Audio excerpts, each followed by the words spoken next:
In the last lecture, I answered some student questions to really help reinforce the information that you've just learned. We're going to do it once again.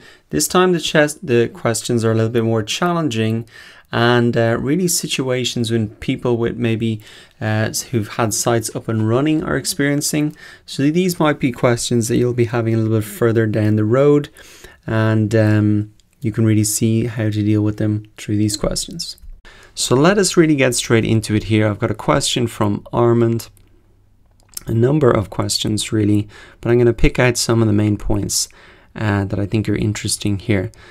So Armand here has a local photography business, and he's wondering, for local search, I guess there's no point to target keywords which are under a certain search volume. So this is really a keyword research question, choosing your keywords. And he's asking really about, is there a point to answer keywords for local search that have maybe 20 searches or less?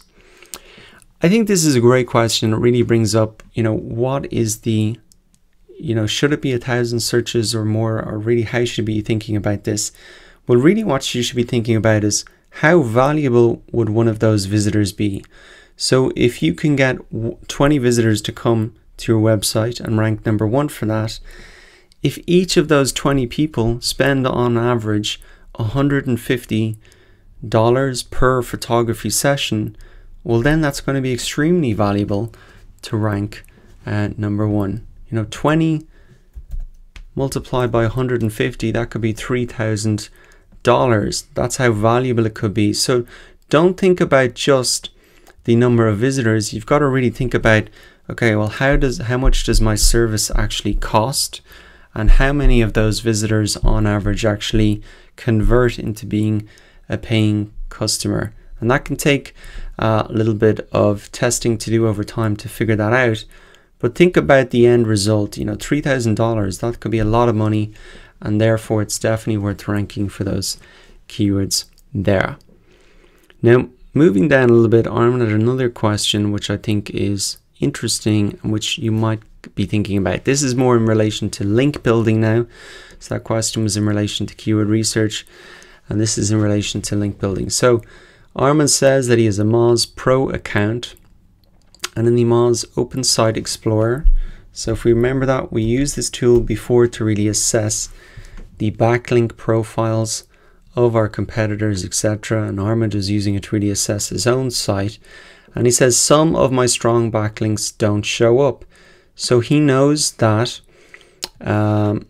he has backlinks from a few big organizations. They're not showing up in the Moz tool, and he's really wondering why. And what I said is, you got to keep in mind that Moz is a third-party tool, and they may not pick up all of your links. So these guys are not connected to your website. They maybe don't have as sophisticated a system as Google for finding links on all of the websites around the world. So what I suggested Armand's do is really check his links in the Google Search Console to see if really Google has picked them up, because that's more important. If Google hasn't picked them up, well then you would start to scratch your head. But if Moz hasn't picked them up, well then that's not such a big deal. So to find out in the Google Search Console where you would actually see if Google has picked up your links is really in here. You can come to search traffic, links to your site, and I've got a brand new site, so there's no links from other sites yet, but this is where you'd come to check it. And what Armand said, he said, yes, they are there. Okie dokie, thanks. So those were two questions. One about the keyword research and the value of keywords, even if it's got a small amount of value or volume, and also the links, if they're not showing up in some of these tools, really to check them in the Google Search Console. Now that was the first question. Let us move on to the next one. Now here we have another question from John, and it's really about the backlinks once again. And is really, what I said about not all backlinks are created equal, really, that backlinks from high authority sites within your niche are going to be more powerful. So he's saying, is there an SEO advantage to placing a web page on a strongly related website. So that's really like a guest post.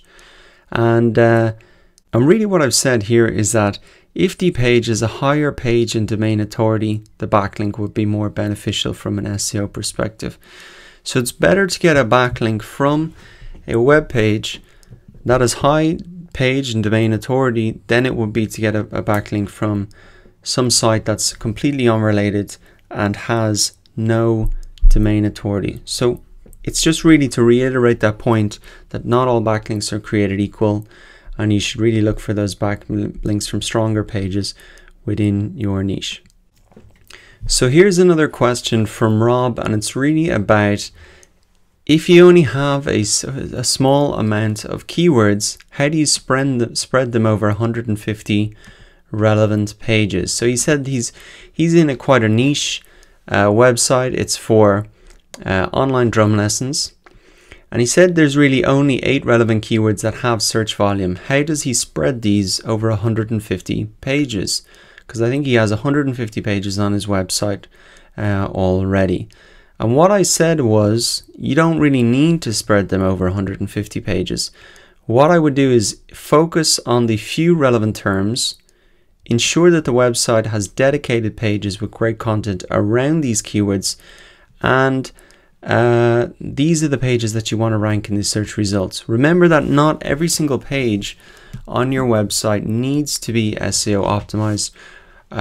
You can pull people into your website around maybe 8 key pages, and then they can go deeper and deeper into the site, you know, if that content is relevant. So pull them into the site with those big pages, and then they can go deeper in. And he said that makes really a lot of sense. So remember that not every page on your website is going to be designed to rank in the search engines. You don't want your contact page to rank there. You wouldn't expect your about page to rank there. And maybe not all of your content pages will rank either. But really focus your energies on building links and optimizing those pages that there is search volume for. Get those to rank, and then people can go deeper if they want. Here is another question about the Moz toolbar that we were really seeing in the search results when you want to assess the page authority and domain authority of your competitors. So what Victoria is saying here is that if the Moz tool doesn't give any numbers, like below they appear blank, does this mean that the keyword is bad or should be used? And I've seen this happen to myself before. What I'd really recommend is that you create that account, like log in and actually create it and try and search it again, because sometimes the numbers don't show up, but then when you reload the page logged in, the numbers do show up. So that's the first thing that I would try. If there's no data as well, it doesn't mean it's not a bad keyword. Maybe Moz just does not have information about these competitors. And if it's showing that their PA is very low, well then that's a great thing. That means that there could be a good opportunity for you. So if you see something blank like this, I would definitely log back into Moz, make sure you've got that created account, reload the page, and see then what the page and domain authority of your competitors are. If the page and domain authority is low, that's great. That's a good opportunity for you and a nice keyword for you to target if the search volume and all the other things are good, like the commercial intent, etc. Here we have a question from an e-commerce site from Hafid, and he says he has an e-commerce website in the fashion niche. He wants to understand if content marketing will increase his domain authority. You know, will it be good for his website to really do this? And what I said to Hafid is maybe start the process by really looking at where your competitors are getting their links and traffic. So go back and really, if you're in a situation like this and you're not sure whether it'll be successful for you, I think the first place to really start off is to have a look at your competitors. Use that Open Site Explorer tool, use Majestic SEO and all of the other ones that I've linked down here to really assess your competitors. And that's a great starting point. You can use the 3 tools here. You can also use SimilarWeb to uncover your competitors' marketing strategies so you can replicate them. So for any type of niche that you're in, it doesn't really matter. you should really start off by looking at your competitors to see what's working for them, and then you can be confident, well, if it's working for them, well, then it should very much work for me as well. So here we have another question about on-page optimization, and the question from Ali really is, are these tips only relevant for WordPress sites? So no, the principles that I've really laid out here for on-page optimization are really relevant for every single type of website that you have. Now, the Yoast SEO plugin that I mentioned there is only for WordPress sites. That'll help remind you about all of these different points, but all of the points are listed here, and if you don't have a WordPress site, you can double check it using this tool as well. So on-page optimization is definitely not something just for WordPress. You want to do it for every single site. The next question we have here is from Agnieszka. It's in relation to link building, and she's asking, she's noticed that there are a lot of backlinks to her website that have a high spam score. If you remember, what we said is you want to get backlinks to your site that are from high authority websites within your niche. And what Agnieszka has noticed is that she's got a lot of links from spammy websites. Now, I'm not sure how she got these, but in a lot of cases, website owners think that they can get links easily if they just buy them for $5 or $10. The problem a lot of the time with that can be is that these links come from very spammy sites. So she's worried now she might be getting a penalty from Google because she's got a lot of these spammy sites that make her website look spammy. What you should do if you want to see if you've got a penalty is come into your Google Search Console. You'll get a notification here under security issues if there is anything. So that's what I advised her to do. The next thing that you can do is you can actually remove these bad links using the Google Disavow tool. Well, you don't actually remove them because they're on the other websites, but you can essentially ask Google to ignore those links using this tool. And you can just type this into Google Disavow. You can come here to, it's inside the Google Search Console once again, Disavow Tools. You can come into Disavow Links.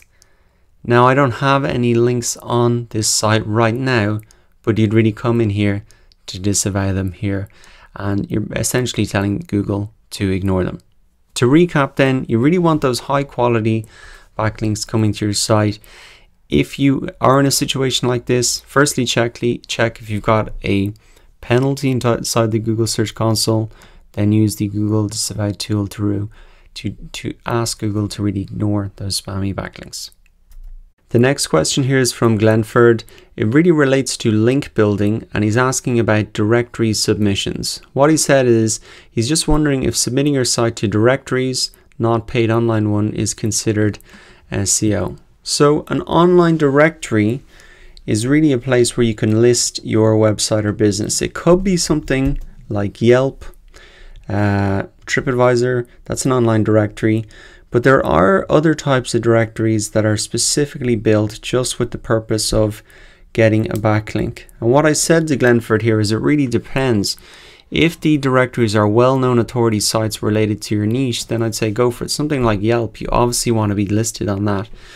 But if it's some sort of outsourced service and you don't know where they'll submit your site, then it's best to take care. This relates to the last question we have. You don't want a lot of spammy links to your website. So you really want to, if this is some outsourced service like we'll submit your website to 500 directories, maybe you should really take care, because there's no real bad way to build links. It all comes down to how it's performed. If it's some type of automated process that's designed to manipulate the system, then that's something that Google might penalize you for. So really this is a way that people use to build links to your website. If it's some type of automated process, I'd probably stay away from it. But if it's something like creating your profile on Yelp, then that's obviously a great way to get in front of your audience there and their audience. And you might even get a do follow backlink from these profiles here. To recap then, if someone is offering to build links to your website, just try and understand really where these links are coming from. Otherwise, you can get yourself into trouble and have to do a lot of work cleaning all those links up in the Google Disavow tool, etc. Coming up next, I've got some SEO tips for local businesses. So this will really help you out if you have a physical location for your business.